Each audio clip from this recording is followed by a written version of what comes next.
বাংলা ও বিশ্ব সাহিত্যের কিছু রোমাঞ্চকর ভৌতিক, গোয়েন্দা ইত্যাদি গল্প দিয়ে সাজানো আমাদের এই বিশেষ নিবেদন all day suspense. All day সাসপেন্সে আজ নারায়ণ গঙ্গোপাধ্যায়ের লেখা দাম। নারায়ণ গঙ্গোপাধ্যায় 1917 সালে জন্মগ্রহণ করেন দিনাজপুরে। দিনাজপুর, ফরিদপুর, বরিশাল এবং কলকাতায় শিক্ষাজীবন অতিবাহিত করেন। তাঁর রচিত বিখ্যাত গল্পগ্রন্থগুলির মধ্যে রয়েছে বিধ্বংস, দুঃশাসন, ভগবতী প্রভৃতি। শিশু ও কিশোরদের জন্য তার অন্যতম স্মরণীয় সৃষ্টি টেনিদার চরিত্র। গল্পে প্রধান চরিত্রে গল্পের কথক ও মাস্টার মশাই। গল্প পাঠে ও গল্পের সূত্রধার আমি অরিন্দম। শুরু হচ্ছে দাম।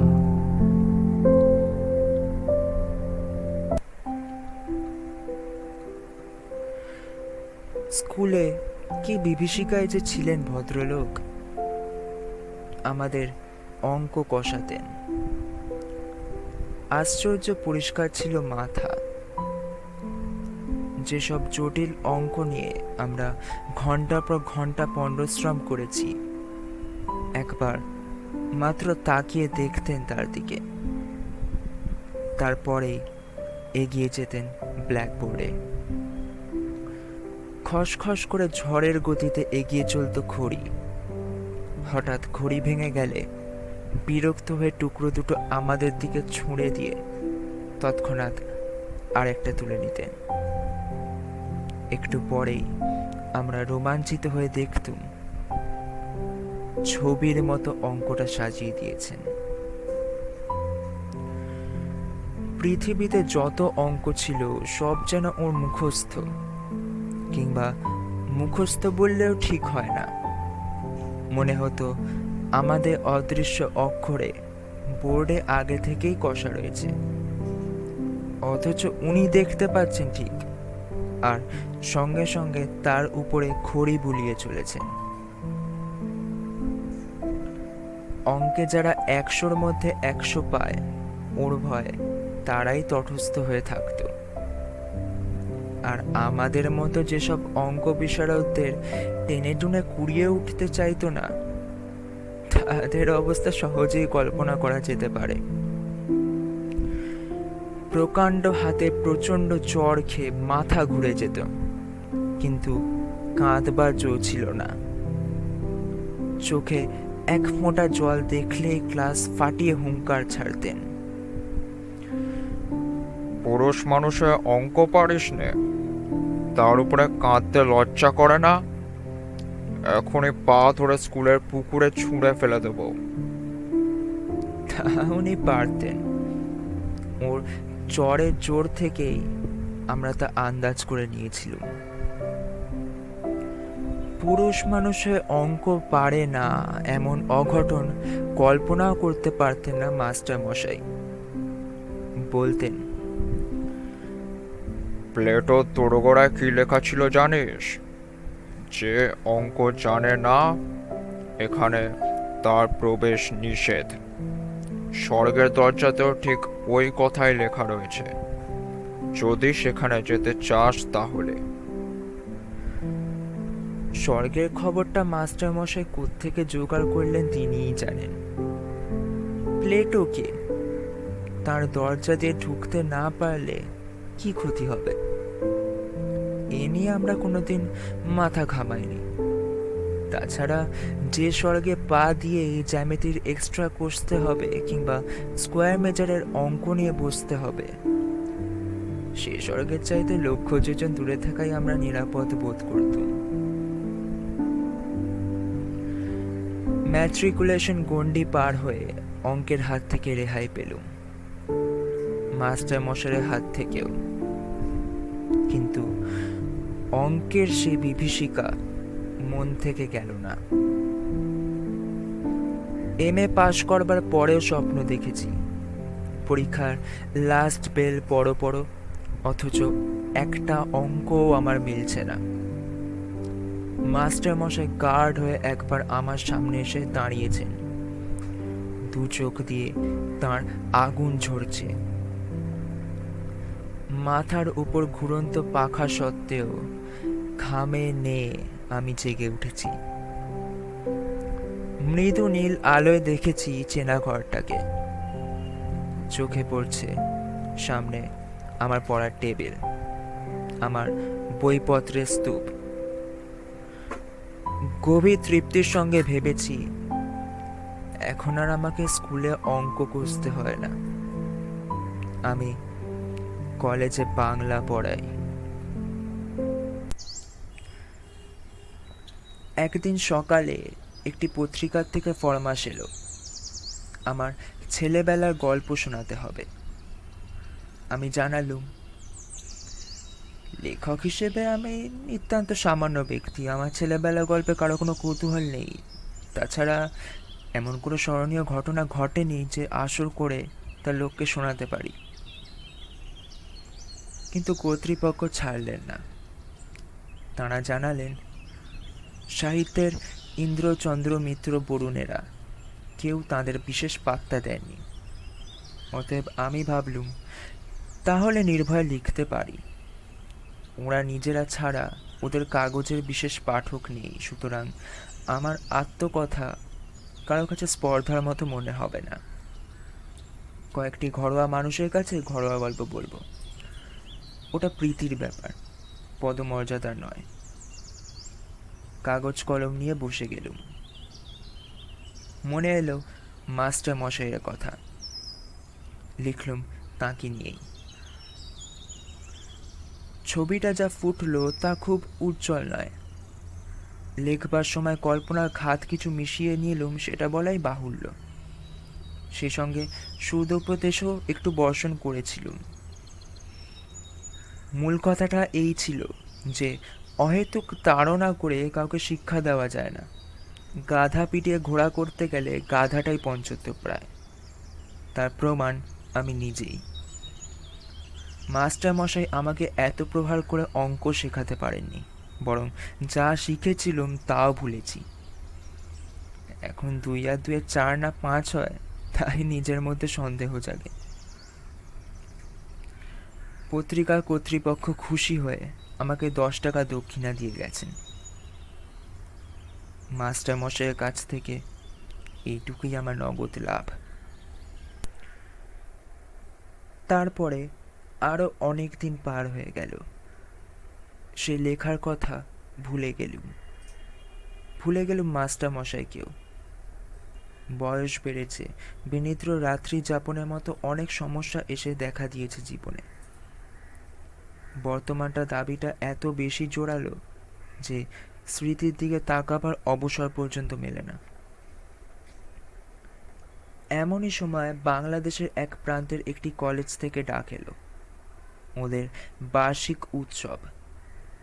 অতএব আতিথ্য নিতে যেতে হবে ওখানে এবং বক্তৃতা দিতে হবে। এইসব উপলক্ষে বিনা পয়সায় বেড়ানো যায়। তাছাড়া কলকাতা থেকে কেউ বাইরে গেলেই তার রাজোচিত সম্বর্ধনা মেলে। এখানকার চড়ুই পাখিও সেখানে রাজহংসের সম্মান পায়। কলকাতা থেকে দূরত্বটা যতটা বেশি হয়, আমাদের মতো নগণ্যের পক্ষে ততই সুখাবহ। আমি সুযোগটা ছাড়তে পারলুম না। গিয়ে পৌঁছতে চা খাবার আতিথেয়তার উচ্ছ্বাস। ছেলেরা তো এলোই, 2-4 জন সম্ভ্রান্ত লোক এসেও বিনীতভাবে আলাপ করে গেলেন। এমনকি খান কয়েক অটোগ্রাফের খাতা পর্যন্ত এগিয়ে এলো। রোমাঞ্চিত কলবরে আমি স্বাক্ষরের সঙ্গে সঙ্গে বাণী বিতরণ করতে লাগলাম। ব্যক্তি হিসেবে আমি যে এত মূল্যবান, এর আগে কে ভেবেছিল সে কথা? সভায় জাঁকিয়ে বক্তৃতা করা গেল। রবীন্দ্রনাথ থেকে 12টা উদ্ধৃতি দিলুম, কার একটা ইংরেজি কোটেশন চালিয়ে দিলুম বার্নার্ড শর নামে। শেষে দেশের তরুণদের নিদারুণভাবে জাগ্রত হতে বলে যখন টেবিলে একটা প্রকাণ্ড কিল মেরে বক্তৃতা শেষ করলুম, তখন অল্পের জন্য ফুলদানিটা রক্ষা পেল। আর হলো ফাটানো হাততালিতে কান বন্ধ হওয়ার জন্য। বুড়ো প্রিন্সিপাল পর্যন্ত মুগ্ধ হয়ে আমাকে বললেন,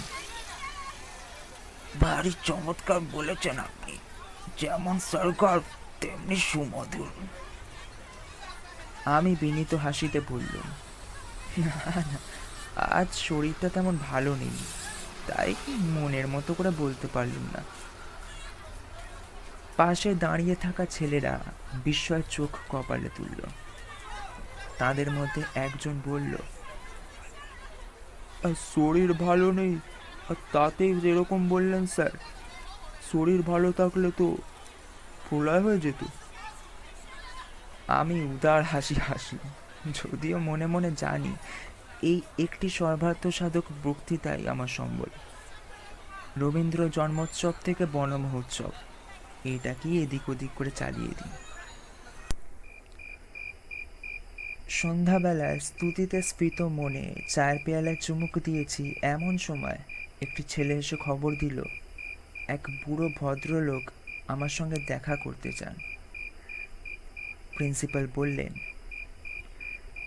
বেশ তো, ডেকে আনো এখানে।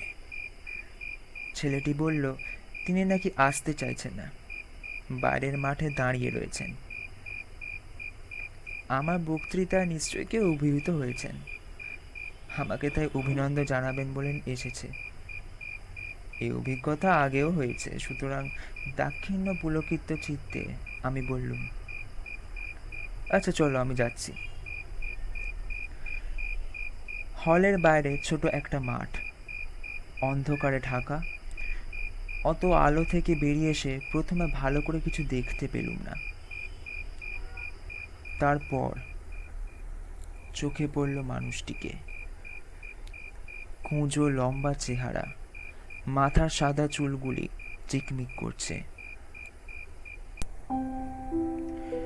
ডাকলেন, সুকুমার। আমি চমকে উঠলুম। এখানে কেউ আমার নাম ধরে ডাকতে পারে সেটা যেমন আশ্চর্য, তার চেয়েও আশ্চর্য ওই গলার স্বর। আমার মনটাকে অদ্ভুতভাবে দুলিয়ে দিল। স্মৃতির অন্ধকার থেকে একটা ভয়ের মৃদু শিহরণ আমার বুকের ভিতর দিয়ে বয়ে গেল। আমাকে চিনতে পারছো না সুকুমার? আমি চিনেছি। ভয় পাওয়ার অর্থটা বুঝতেও আর বাকি নেই। ওই ডাক শুনে ছেলেবেলা বহুদিন আমার গায়ের রক্ত হিম হয়ে এসেছে। জানি এখনই একটা ভয়ঙ্কর চর আমার পিঠের উপর নেমে আসবে। সেই ভয়টার কঙ্কাল লুকিয়েছিল মনের চূড়াখুটুরিতে। ওই স্বর বিদ্যুতের আলোর মতো তাকে উদ্ভাসিত করে তুলেছে। আমার মাথা তখনই ওর পায়ে নেমে এলো।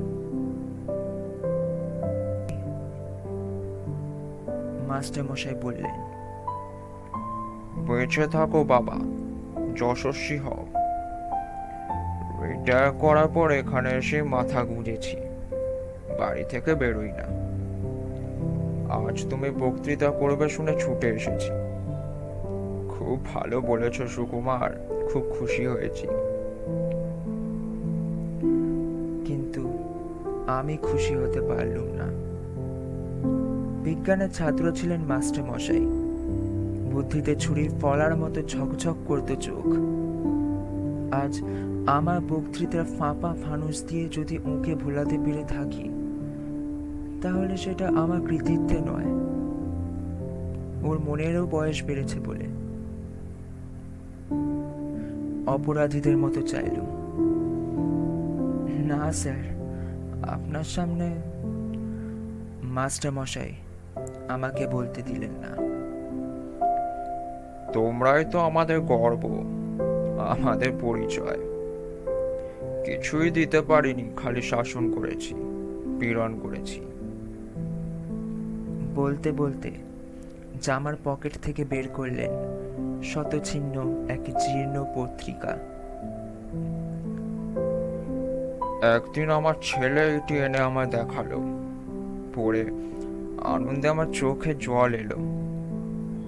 কতকাল হয়ে গেল, তবু সুকুমার আমাকে মনে রেখেছে, আমাকে নিয়ে গল্প লিখেছে।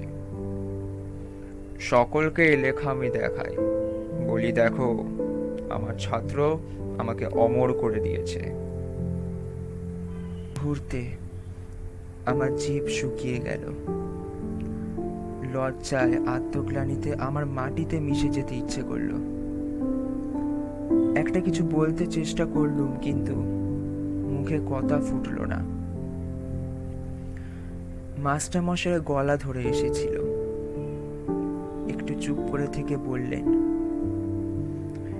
কি যে আমার আনন্দ হয়েছে সুকুমার, কি বলবো তোমায়। তোমার এই লেখাটা সব সময় আমার সঙ্গে সঙ্গে থাকে। দু একজন বলে, যেমন ধরে ধরে মারতেন তেমনি বেশ শুনিয়ে দিয়েছে আপনাকে। আমি বলি, শোনাবে কেন, কত শ্রদ্ধা নিয়ে লিখেছে। আর সত্যিই তো, অন্যায় যদি করেই থাকি, ওরা ছাত্র, ওরা সন্তান, বড় হলে সে অন্যায় আমাদের শুধরে দেবে বই কি। জানো সুকুমার, আনন্দে তোমাকে আমি একটি চিঠিও লিখেছিলাম, কিন্তু পাঠাতে সাহস হয়নি। তোমরা এখন বড় হয়ে গেছো, এখন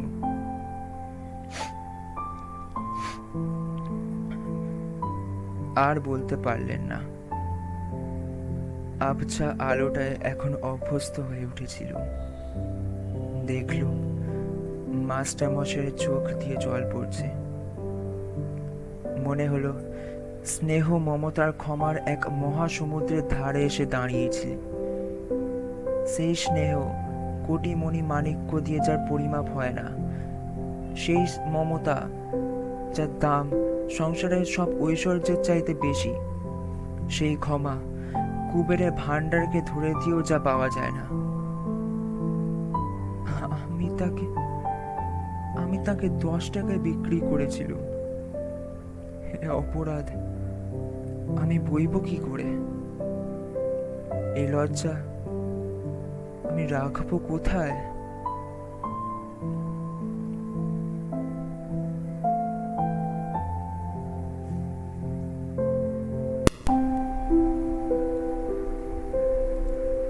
শুনছিলেন নারায়ণ গঙ্গোপাধ্যায়ের লেখা দাম। গল্পের কথক মাস্টারমশাই ও অন্যান্য ভূমিকায় আমি অরিন্দম। গল্পটি ভালো লাগলে লাইক করবেন, কমেন্ট করবেন আর শেয়ার করবেন, আর সাবস্ক্রাইব করবেন আমাদের YouTube channel all day suspense.